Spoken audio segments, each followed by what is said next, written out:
turn to Section 1. Section 1. You will hear an estate agent talking to a customer who wants to rent a house. First, you have some time to look at questions 1 to 8.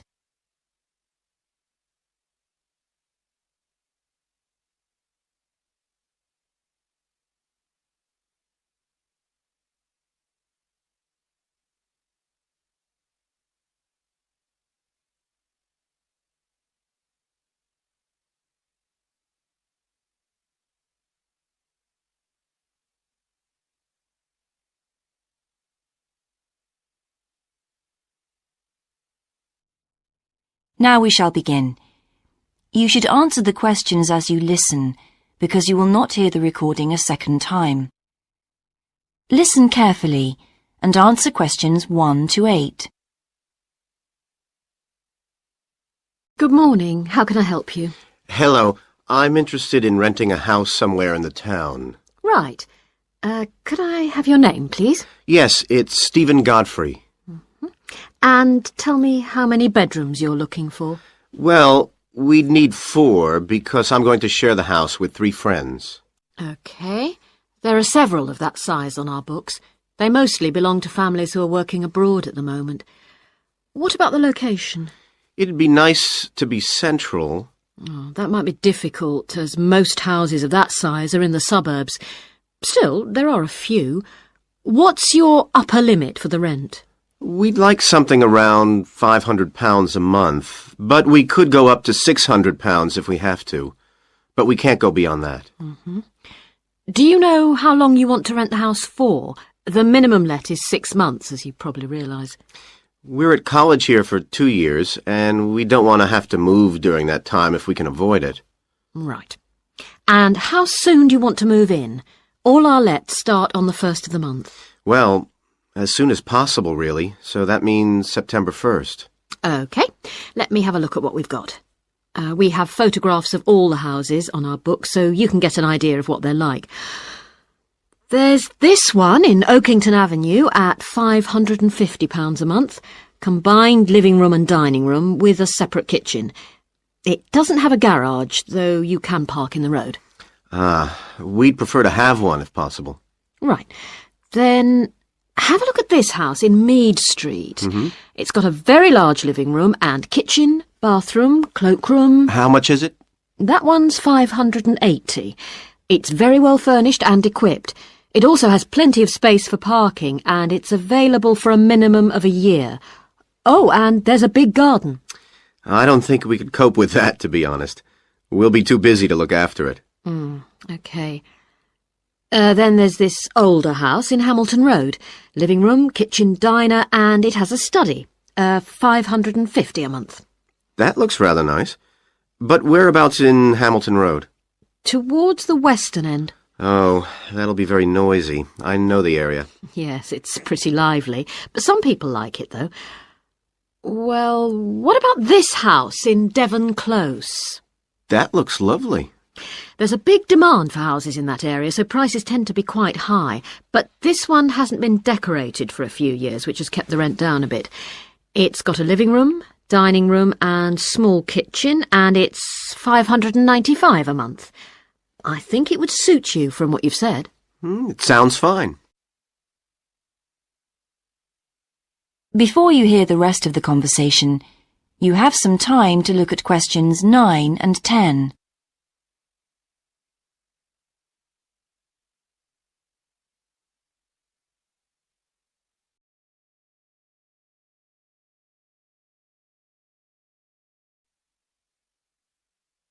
Now listen and answer questions 9 and 10. Why is that part of town so popular? Well, there's a big scheme to improve the district, and it'll soon have the best facilities for miles around. What sort of thing? There's a big sports centre under construction, which will be very impressive when it's finished. In fact, the swimming pool's already opened, ahead of schedule, and it's attracting a lot of people. What about cinemas? Are there any in the area? The only one closed down last year, and it's now in the process of being converted into a film museum. The local people are trying to get a new cinema added to the scheme. I think I heard something about a plan to replace the existing concert hall with a larger one. Ah, that's due to start next year. Well, it sounds an interesting area to live in. Could I go and see the house, please? Yes, of course. That is the end of section 1. You now have half a minute to check your answers.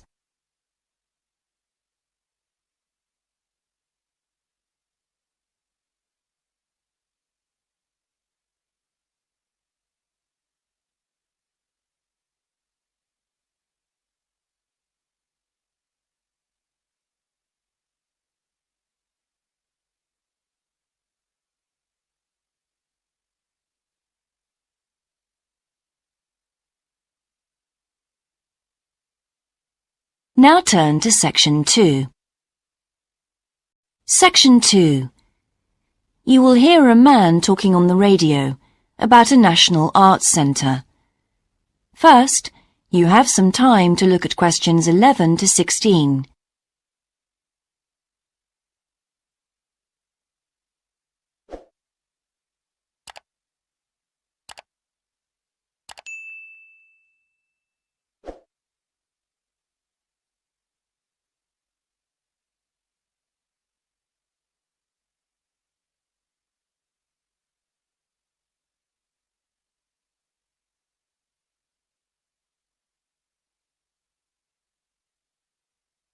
Now listen carefully and answer questions 11 to 16. Hello, and welcome to Focus on the Arts. I'm your host, Dave Green, and this is your very own local radio programme. Every Friday evening, we put the spotlight on different arts and culture facilities and look at the shows and events that are on offer in the coming week. And today, the focus is on the National Arts Centre. Now, if you don't already know it yourself, I'm sure you've all heard of it. It's famous throughout the world as one of the major venues for classical music. But did you know that it's actually much more than just a place to hear concerts? The centre itself is a huge complex that caters for a great range of arts. Under a single roof it houses concert rooms, theatres, cinemas, art galleries and a wonderful public library, as well as service facilities including 3 restaurants and a bookshop. So, at any one time, the choice of entertainment there is simply enormous. So, how did they manage to build such a big arts complex right in the heart of the city? Well, the area was completely destroyed by bombs during the war in 1940. So the opportunity was taken to create a cultural centre that would be what they called the city's gift to the nation. Of course, it took a while for such a big project to get started, but it was planned in the 60s, built in the 70s, and eventually opened to the public in 1983. Ever since then, it has proved to be a great success. It's not privately owned, like many arts centres, but is still in public hands. It's run by the City Council. Both our National Symphony Orchestra and National Theatre Company were involved in the planning of the project, and they're now based there, giving regular performances every week. And as the centre is open 363 days of the year, there are plenty of performances to choose from. Before you hear the rest of the broadcast, you have some time to look at questions 17 to 20.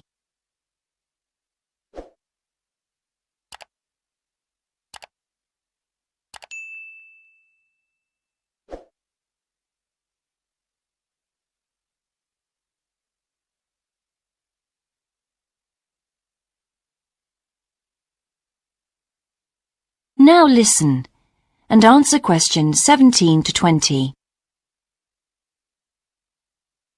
So, to give you some idea of what's on, and to help you choose from the many possibilities, we've made a selection of the star attractions. If you're interested in classical music, then we recommend you go along to the National on either Monday or Tuesday evening at 7:30 for a spectacular production of The Magic Flute, probably the most popular of all Mozart's operas. It's in the Garden Hall, and tickets start at only £8, but you'll have to be early if you want to get them that cheap. And remember, it's only on for those 2 evenings. For those more interested in the cinema, you might like to see the new Canadian film, which is showing on Wednesday evening at 8 p.m. in Cinema 2, and that's called 3 Lives. It's had fantastic reviews, and tickets cost just £4.50, which is a reduction on the usual price of £5.50. So, it's really good value, especially for such a great movie. But you can see the centre's main attraction at the weekend, because on Saturday and Sunday, 11 a.m. to 10 p.m, they're showing a wonderful new exhibition that hasn't been seen anywhere else in Europe yet. It's a collection of Chinese art called Faces of China. That's in Gallery 1, and it has some really fascinating paintings and sculptures by leading artists from all over China. And the good news is that it's completely free, so don't miss it. So why not go along to the National Arts Centre next week for one or all of these great events? And you can always pick up a programme and check out all the other performances and exhibitions on offer, or coming soon, on almost every day of the year. Next week, we'll be looking at the new Museum of Science. That is the end of section 2. You now have half a minute to check your answers.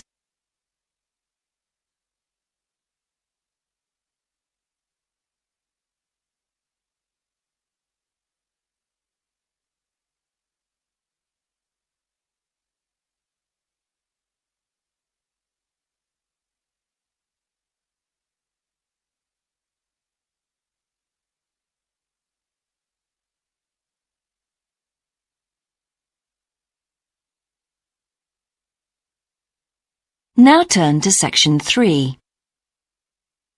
Section 3. You will hear a university tutor and a new student called Paul discussing Paul's work experience and Latin American Studies course. First, you have some time to look at questions 21 to 26.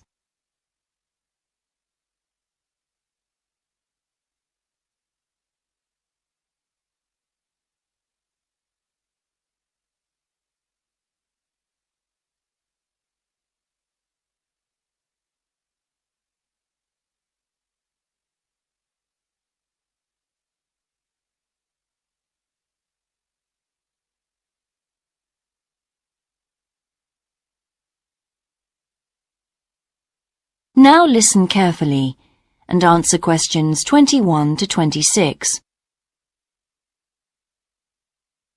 I've been reading your personal statement, Paul. First, let's talk about your work experience in South America. What took you there? Was it to gain more fluency in Spanish? Well, as I'm combining Spanish with Latin American studies, my main idea was to find out more about the way people lived there. My spoken Spanish was already pretty good, in fact. So you weren't too worried about language barriers? No. In fact, I ended up teaching English there, although that wasn't my original choice of work. I see. How did you find out about all this? I found an agency that runs all kinds of voluntary projects in South America. What kind of work? Well, there were several possibilities. You mean construction, engineering work? Yes, getting involved in building projects was an option. Then there was tourism, taking tourists for walks around the volcanoes, which I actually chose to do, and then there was work with local farmers. But you didn't continue with that project. Why not? Because I never really knew whether I'd be needed or not. I'd thought it might be difficult physically, but I was certainly fit enough. Now, I wanted to do something that had more of a proper structure to it, I suppose. I get demotivated otherwise. What do you think you learned from your experience? It must have been a great opportunity to examine community life. Yes, but it was difficult at first to be accepted by the locals. It was a very remote village, and some of them were reluctant to speak to me, although they were always interested in my clothes and how much I had to pay for them. Well, that's understandable. Yes, but things soon improved. What struck me was that when people became more comfortable with me and less suspicious, we really connected with each other in a meaningful way. You made good friends? Yes, with two of the families in particular. Good. What about management? Did you have a project manager? Yes, and he gave me lots of advice and guidance. And was he good at managing too? That wasn't his strong point. I think he was often more interested in the academic side of things than filing reports. He was a bit of a dreamer. And did you have a contract? I had to stay for a minimum of 3 months. My parents were surprised when I asked to stay longer, 6 months in the end. I was so happy there. And did anything on the administration side of things surprise you? What was the food and lodging like? Simple, but there was plenty to eat, and I only paid $7 a day for that, which was amazing, really. And they gave me all the equipment I needed, even a laptop. You didn't expect that then? No. Well, I'll look forward to hearing more. Before you hear the rest of the discussion, you have some time to look at questions 27 to 30.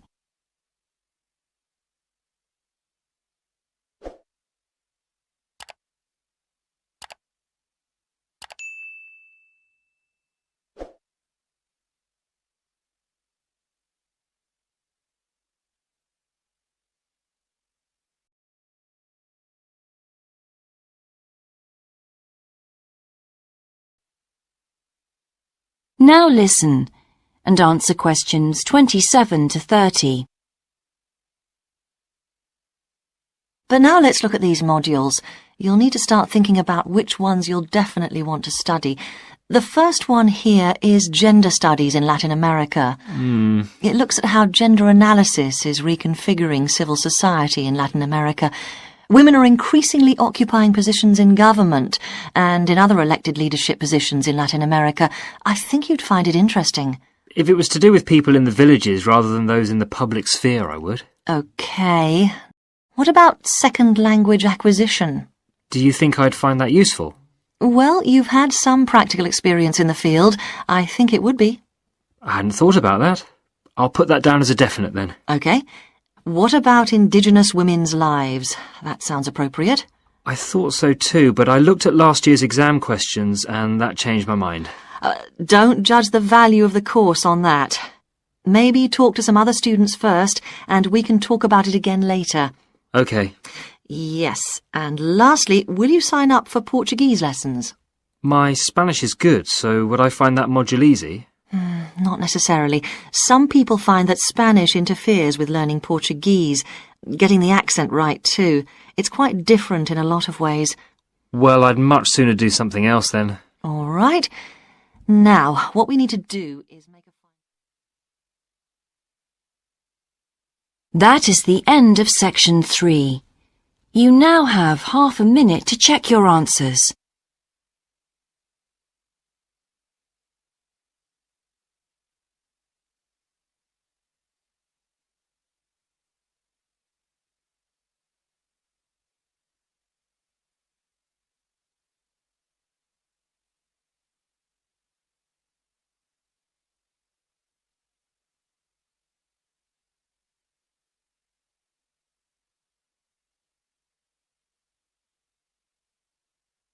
Now turn to section 4. Section 4. You will hear a lecture about success in business systems. First, you have some time to look at questions 31 to 40.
Now listen carefully and answer questions 31 to 40.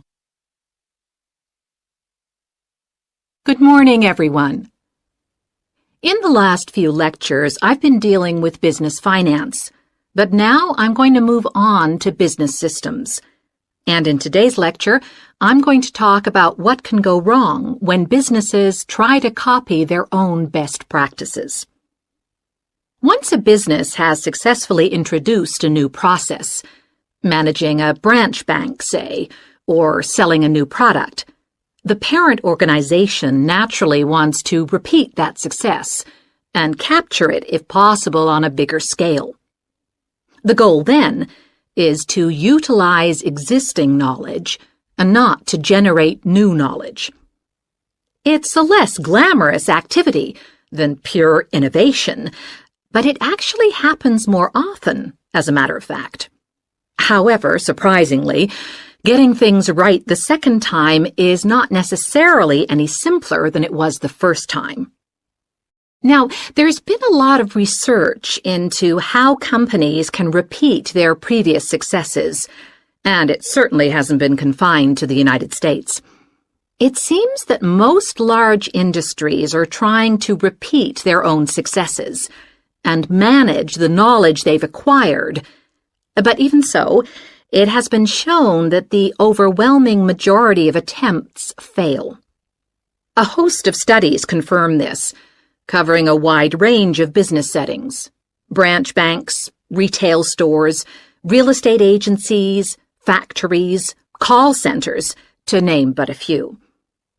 So why do so few managers get things right the second or third time? Let's consider one reason for failure: placing too much trust in the people who are running the successful operation, the experts, shall we say. Managers who want to apply existing knowledge typically start off by going to an expert, such as the person who designed and is running a successful department store, and picking their brains. Now, this approach can be used if you want to gain a rough understanding of a particular system, or understand smaller, isolated problems. The trouble is, even the expert doesn't fully grasp the whole thing, because when it comes to complex systems, the individual components of the process are interwoven with one another. The expert never has complete access to the necessary information. And the situation's complicated even further by the fact that experts are usually not aware of their own ignorance. The ignorance can take various forms. For instance, a lot of details of the system are invisible to managers. Some may be difficult to describe, learned on the job, and well known by workers, perhaps, but impossible to describe in a way that's helpful. And there are some things that people know or do that they're not even aware of.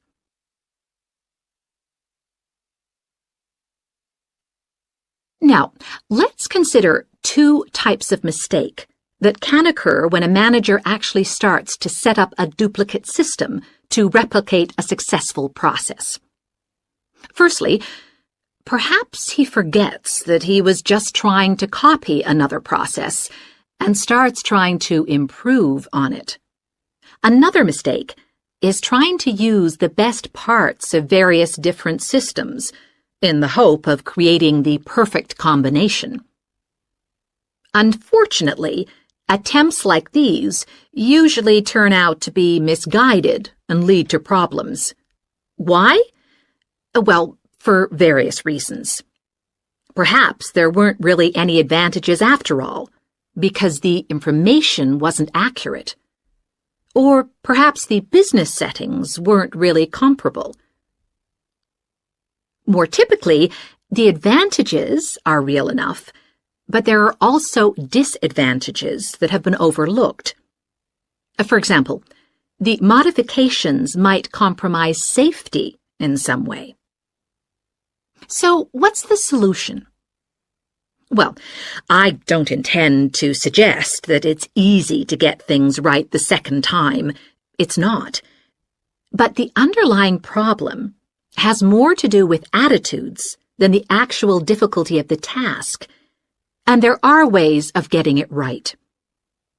These involve adjusting attitudes, first of all. Being more realistic and cautious, really.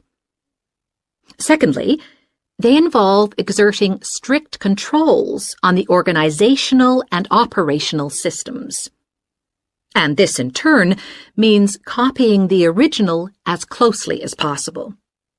Not merely duplicating the physical characteristics of the factory, but also duplicating the skills that the original employees had. Reliance on a template like this offers the huge advantage of built-in consistency. That is the end of section 4. You now have half a minute to check your answers.